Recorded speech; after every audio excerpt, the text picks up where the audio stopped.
Hey everyone, I'm Joel Leschler, a producer from 2K Australia. Hi everyone, I'm James Lopez, producer at Gearbox Software. And we're here to show you a walkthrough of our E3 demo for Borderlands the Presequel. Hope you enjoy it. Alright, so we're actually going to be playing through as Wilhelm during this playthrough, and we're selecting his action skill now, which is his ability to spawn these two drones, Wolf and Saint. Wolf is an attacking drone, while Saint is more of a buffing regen drone. We're going to go down the Cyber Commando skill tree. This one's really cool because if fans remember Wilhelm from Borderlands 2, he was just a giant loader with a human head on top. But in this game, it's his origin story, and he starts out just as a man. But you have the ability by going down this skill tree to start turning him into that giant robot that he was in Borderlands 2. We're selecting the Power Fist skill here, and you'll see that they actually replaced his arm with this robotic one. This one's really cool because it'll deal extra melee damage, and you can actually attack enemies from further away. And if you look at the Shock Absorbers one, which replaces his leg with a robotic leg, this allows you to shoot and reload while you're sprinting, which can come in really handy. The Meteor Slam is also really useful because the butt stomp or ground pound or slam or whatever we're calling it today is really, really powerful in Borderlands the Presequel. When you're playing in low gravity, you're able to do this huge amount of damage when you slam down to the ground. And that's about all the skill points we can use right now, but we're pretty close to leveling up again. So when we do, we're going to show you the Vengeance Cannon, which is Wilhelm's capstone skill inside the Cyber Commando tree. Yeah. We have a look here, we actually just shot an air geyser, and when these are shot, they shoot out this oxygen which replenishes your Oz kit, but it also propels you up in the air. And the higher you get, the more damage you can do from your butt stomp. So if you hold that crouch button, you slam down the ground, you deal this huge amount of damage to enemies on the ground. Yeah, geysers are a great way to do a slam immediately instead of having to kind of like prime yourself for it. You can hop on one of those and just immediately move off it and slam someone into oblivion if you want to. Here's another example of how the levels are informed by low gravity in Borderlands the Presequel. You're able to do these massive leaps and bounds, and really you have a lot more freedom as a player. The scope of travel has increased so much. And we're able to use the air boost by venting some oxygen. You're actually able to go even further by propelling yourself forward or even higher. Yeah, and it's cool that we have these abilities. They obviously come with some cost on the oxygen meter, but we give plenty of ways for you to get that oxygen back. You know, we've got oxygen canisters that drop from when you kill enemies. We have the air geysers. We have other like cracks in the ground that air can come out of. They won't give you that jump, but they will give you back your oxygen. We also have oxygen generators. And even like certain Oz kits will allow you to create an oxygen bubble whenever you do a slam attack. Now these enemies that we're fighting at the moment, the Kragans, they're some of the moon beasts. They're essentially these moon rock monsters, but because this is Borderlands, they absorb elemental attributes as well, and these ones have absorbed cryo damage. We have a lot of liquid methane around this area of Elpis, and they've kind of inherited those abilities, and they're kind of doing cryo damage towards you. But you have the ability to kill them, but what's really interesting about these guys is when you kill them, they actually shatter into two smaller Kragans. Yeah, so you might start off one-on-one and feel like you've got a pretty even fight, but as they break into smaller groups and become more numerous, you might have a really big fight on your hand. Alright, why don't we try and show off Wolf and Saint here, Wilhelm? Alright, so Wilhelm just deployed Wolf and Saint. Those are his two drones. Wolf is going to go out and cause some trouble. Saint's going to stay fairly close by to replenish Wilhelm's shields as they ever drop. Now, our Wilhelm player is pretty pro, so you know, might need to get a little bit more challenging fight for him. You can see these beautiful ice particles. With the new cryo element that we brought into the game, you can freeze and shatter any enemy, and depending on which angle you attack these guys from, they're actually going to float off into low gravity in that direction. If you slam down an enemy while they're frozen, you're actually going to split them in half and watch their ice chunks float off. Yeah, that's really cool because the way that they shatter is always kind of customized to like whichever way you hit them. So it never really gets old. It's always different each time. It's really fun. Now, our current objective in this particular level is to redirect some liquid methane. We need to get to the Drakensberg, which is this derelict Dahl ship where we've been informed there's a military AI that we can use. Jack wants to build up this robot army. He needs this military AI to use it. So we're currently trying to redirect this methane to cool off a lava river. Now, we were just fighting the Kraken, but over here you can actually see that some of the scabs are actually riding them, which you know, you gotta watch out for it because you have two enemies attacking you, and whenever you kill one of these Kraken riders, you might get a couple of little Kraken riders coming out of them. You see, Wilhelm was also using these jump pads. So along with the oxygen geysers, we have these dial jump pads which are placed throughout the levels, and some of these shoot you straight up into the air, and other ones kind of propel you really far forward.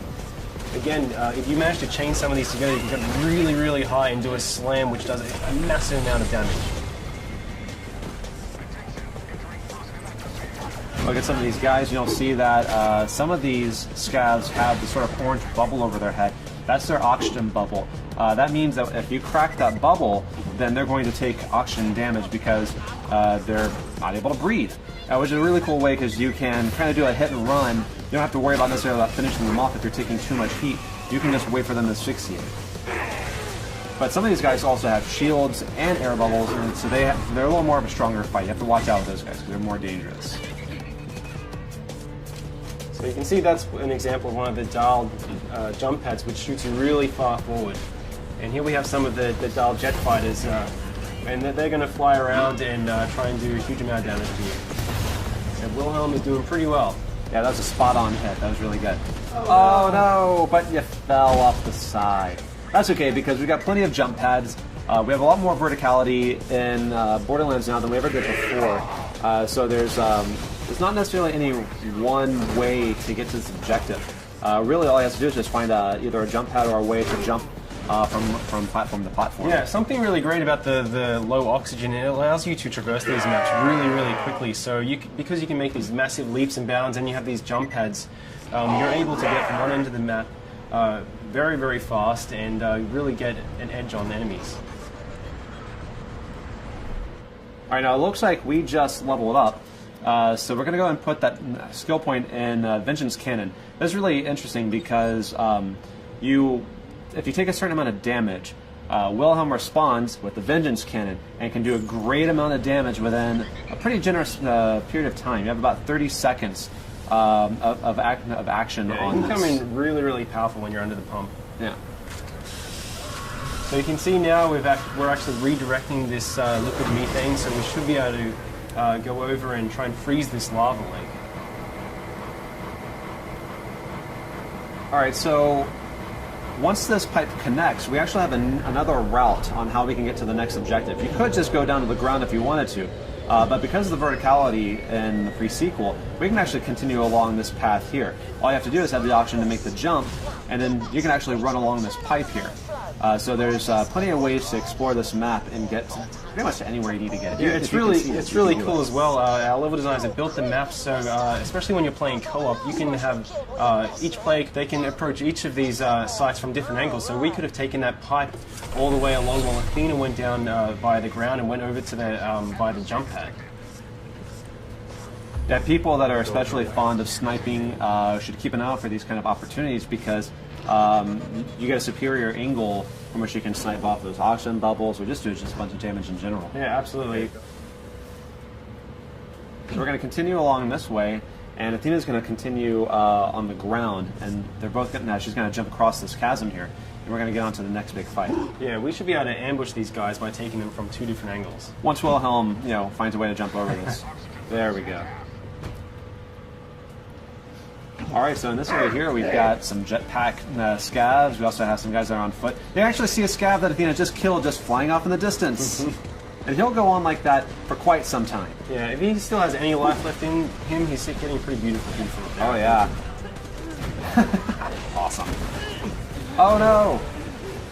Athena's down. Hey, Wilhelm, why don't you go ahead and revive her using the oxygen? Yeah.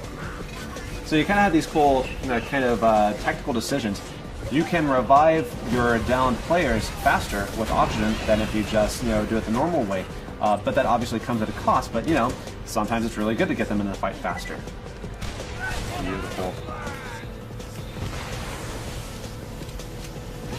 You can see we have these jetpack scabs, so all of the enemies on Elpis can take advantage of the low gravity just as much as you can. So if you're getting protection behind cover, they can actually jump over and stomp on you and invalidate your cover just like you can them. We really wanted this gravity system to go throughout every single feature in the game. Did a pretty awesome butt stomp there. Yeah, that was solid. Here's some of our new vending machines that we're just kind of teasing as we run by them, but you can see more about them later on. All right, we're coming into the processing plant now. This is actually where you just directed the liquid methane to, and it's really important that you do this because we're going to use it to freeze a lava river so we can form a natural bridge we can cross over to the Drakensberg, which is in the next round. Now this has a lot of enemies in it. Definitely a good time to bring out Wolfing Saints. Yeah, try and use those jump pads to get a height advantage of the plays as well. If you stomp down. He just shocked that scav when he did that ground pound because of the Oz kit that he has. It's really cool because each Oz kit can have a variety of features on it. Some of them will do your basic oxygen extension, but some also add elemental attacks. Some will create oxygen bubbles whenever you do a slam. There's a lot of layers to them because it's really important to us that our gear be relevant and offer some really cool stuff. Obviously, these sort of varieties are really important to us. Whenever we added the ice elemental, this also is represented across all gear items. So you've got it in shields, you've got it in grenade mods, you've got it in guns, and we also have lasers. Lasers support all the elementals, so we've added even more bazillions of gear. Yeah, you can see right here we have an ice laser. So we're able to shoot this beam, this kind of freeze ray, and then we can butt stomp and hopefully shatter this guy. Getting close. Nearly. Uh-oh. Remember, the higher you get, the more damage you're going to do. So, very close. Can you just take out kill? Yeah. That's okay, though. It's always next time. So it looks like we cleared out the enemies here. Let's try and get that methane onto the lava river. Sir, I've got my best people working. It is Borderlands though, so you always have to loot. That's right. Let's take all of them over. Who the hell is Ninja. that? That is the 10-year-old boy we hired to help us. You're fired, John. You can see the Drakensberg out there in the distance, so that's our objective. We want to get to this crashed Dahl ship to get this military AI. Once we get that military AI, Jack can put into the loaders, which up until this point have been useless. They're just construction bots, basically.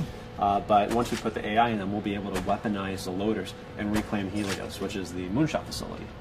I need you to dump the methane from the reservoirs into the lava. We'll create our own path by cooling it off. This is gonna be ace.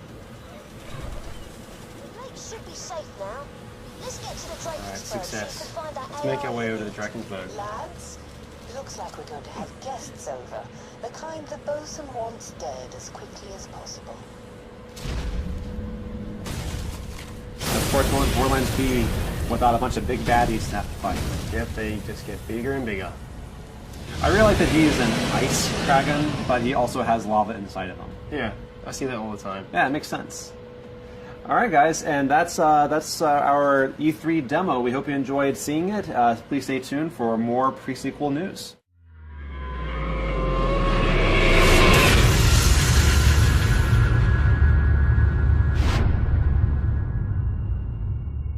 You coming?